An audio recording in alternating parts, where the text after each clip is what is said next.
गुरुदेव, मैं पिछले 7-8 महीनों से आपके वचनों पर चलने का प्रयास कर रही हूँ तथा नियमित रूप से नाम जप कर रही हूँ। गुरुदेव, नाम कीर्तन, कथा श्रवण इत्यादि सभी की अपेक्षा नाम जप में कम मन लगता है, पर जब से नाम जप करना प्रारंभ किया है तब से स्वयं में जो परिवर्तन देखती हूँ उससे नाम में विशेष विश्वास जागृत हो रहा है। इसलिए मन लगे या ना लगे प्रतिदिन नियमित रूप से 40 मिनट नाम जप करती हूँ। महाराज जी, मेरा प्रश्न है कि आपने बताया है कि यदि नाम जप करते समय मन भागे तो फिर से उसे नाम में लगा ले। गुरुदेव, यदि नाम जप करते समय मन प्रिया प्रीतम की लीलाओं का चिंतन करें या गुरुदेव भगवान का चिंतन करें तो कोई ये मन की चाल तो नहीं, हमें तब भी मन को हटाकर फिर से लगाना पड़ेगा। मन को हटाना वहां से है जो प्रभु से विमुख हो करके जा रहा है।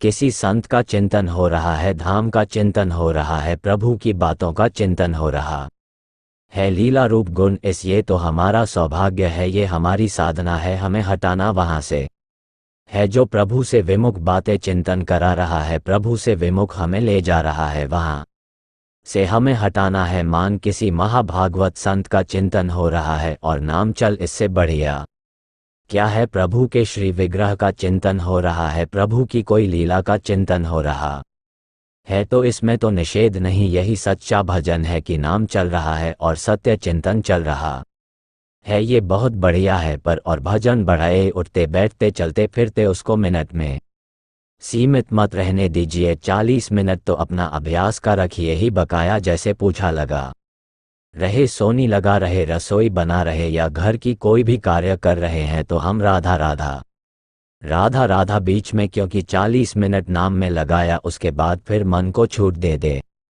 तो ये ऐसा तूफान है इसमें कि गंदा कर देगा। फिर आपको 10 वर्ष भजन करने पर भी ऐसा अनुभव होगा कि मुझे कुछ नहीं मिला। यह हमारी प्रार्थना मान लेना। 40 मिनट आपने नाम जप किया, इसके बाद छोड़ दिया, इसको मन मानी तो ये गंदा कर देगा। ऐसा चिंतन, ऐसा मनन, ऐसी चेष्टाएं हमें लगता है कि 40 मिनट तो अभ्यास के लिए हम नियम से बैठे उठते बैठते चलते फिरते कोशिश करें कि हमसे जितना अधिक नाम हो जाए, संख्या या बिना संख्या के, वह सब भागवत बैंक में जमा हो रहा है। आपका राधा राधा राधा राधा कोई पद याद कर ले, पद गाते हुए सेवा कर रहे या बीच बीच में नाम जप करते हुए कर रहे, और नाम जप का फल शरीर स्वस्थता अस्वस्थता में न मिलाए। ध्यान रखना, जैसे नाम जप के प्रभाव से यदि चाहा जाए तो इस नाशवान परिवर्तनशील शरीर को रोग रहित किया जा सकता है, पर वह सारा का सारा बैंक बैलेंस इस असत शरीर के खर्चा में आ जाएगा। आज जो कम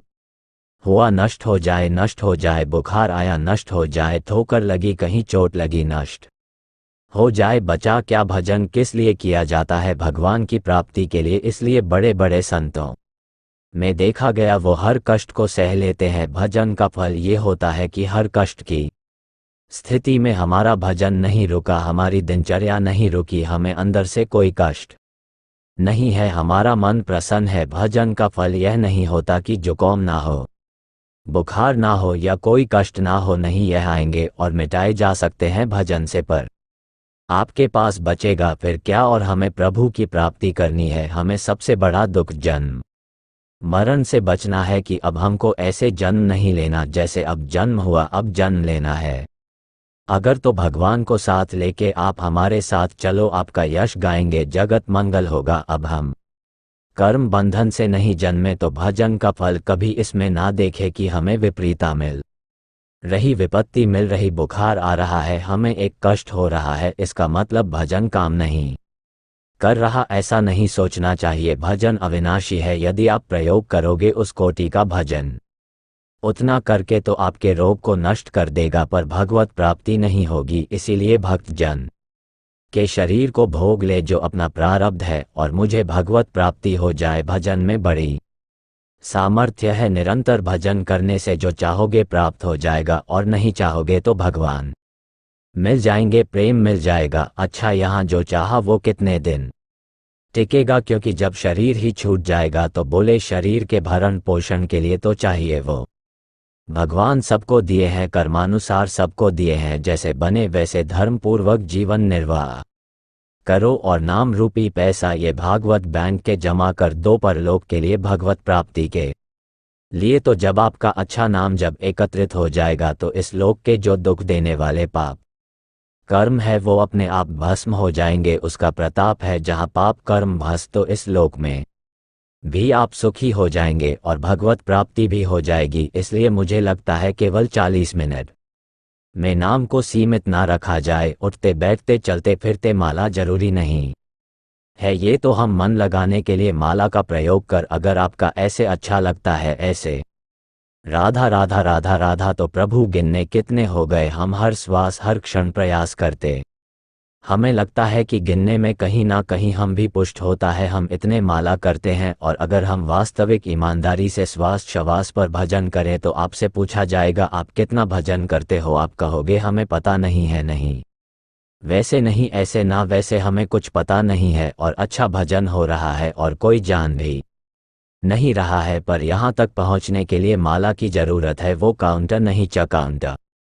इससे क्या होता है, नवीन जैसे नए साधक है ना, एक उत्साह बढ़ता है। कल हमने 11 माला जपी, आज 13 माला जपी, अच्छा कल अब हम 15 जपेंगे, 15 से तो नीचे नहीं आने देंगे, अब 16 जपें, तो उसका जप बढ़ रहा है। पर ऐसा भी अभ्यास करना चाहिए कि थोड़ी देर माला से तो थोड़ी देर बिना माला से भी। कल हमारा हाथ टूट जाए तो भजन कैसे, या नाशवान शरीर कब क्या हो जाए कुछ पता नहीं। कल हमारा हाथ बेकार हो जाए, कुछ हो जाए तो फिर कैसे भजन हो। तो हम स्मृति में लाए, बहुत बढ़िया आनंद आता है। आप केवल पकड़िए, हर कार्य करते हुए भजन हो सकता है, पक्का समझ लो। बोले हम तो नौकरी में जाते इसलिए नहीं होता, हर समय तुम्हें बोलना पड़ता है क्या। तो मुझे लगता है कि थोड़ी देर बैठकर माला से गिनती से ये तो बढ़िया ही है। बस नाम जपने का अभ्यास किया जाए कि चल रहे तो नाम जप चल रहा है, ऑफिस में है तो नाम जप चल रहा है, नौकरी कोई भी कर रहे हैं, दुकान में बैठे हैं, ग्राहक आया, भगवान का स्वरूप देखा कि भगवान इस रूप में आए, मुनाफा के अनुसार सही बात बोल दी, कपड़ा दे दिया, फिर नाम जप कर रहे, सामान दे दी, फिर नाम। बढ़िया महात्मा है वो गृहस्थ में, और बड़ा कठिन माया इतना आकर्षण करती कि चल नहीं पाता, ऐसा चला दे तो महात्मा ही है। गृहस्थ में भी तो 40 मिनट में केवल अपने जीवन को ना रोक कर धीरे धीरे अभ्यास के द्वारा हर श्वास नाम जपने की चेष्टा करें। राधे राधे।